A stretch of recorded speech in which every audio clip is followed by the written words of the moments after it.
without distraction too much. My family and I just returned from a month-long summer pilgrimage. We drove over 8,000 miles and traveled to 20 different states, visiting shrines, monasteries, meeting families, and enjoying some secular attractions.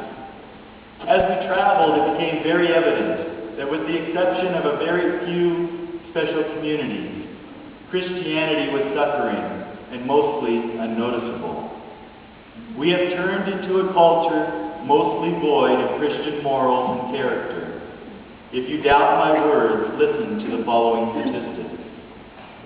90% of all modern married Catholics use some form of contraception. Over 70% of men have visited internet pornographic sites. 1 out of every 3 to 4 girls will be sexually abused before the age of 18. 1 out of every 6 boys will be sexually abused before the age of 18. Over 40% of all births are to unwed mothers. Over 50% of all marriages will end in divorce. And 1 out of every 4 babies is murdered through abortion. These statistics are frightening, but also represent our current cultural state. There was an oasis, however, within our trip. We spent a week in Ohio at a place called Catholic Family Land. We joined over 100 Catholic families, 800 people in all, for a week of fun, prayer, and adventure. Each morning, all the families gathered for Mass. After Mass, we broke up into age-specific groups for the kids and a group for the parents, and we learned more about our faith and how to live as true Catholics. Then the day consisted of playing sports, horseback riding, volleyball, swimming and picnicking, a truly wholesome vacation. But not just a vacation, an example of what living a Catholic life should be. No matter what we were doing at 3 o'clock each day, everything stopped. Over the loudspeaker was announced that it was the time for the Divine Mercy Chaplet. Everyone on the softball field sat down. The swimmers climbed out of the pool. Volleyball players sat down, and everyone participated in the prayer, all 800 of us. Once the prayer was finished, all activities resumed with vigor. At 7 p.m. each evening, after dinner, everyone gathered again and prayed the family rosary. What we experienced at this place was an example of what truly living in a Catholic culture would be like. We met numerous families of 6, 7, 8, and 9 children. Happy families, mothers and fathers full of joy and patience, children caring for each other without any prompts, and the absence of fighting and arguing. These families radiated God's grace.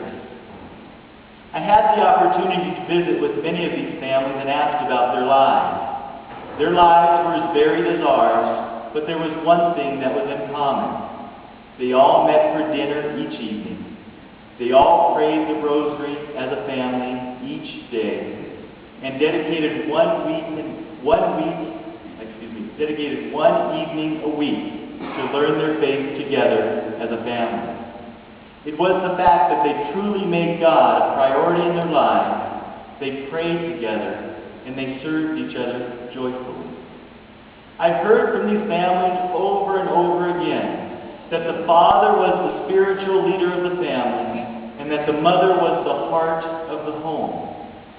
What we experienced was what living in a Catholic culture was like. We experienced a glimpse of heaven here on earth.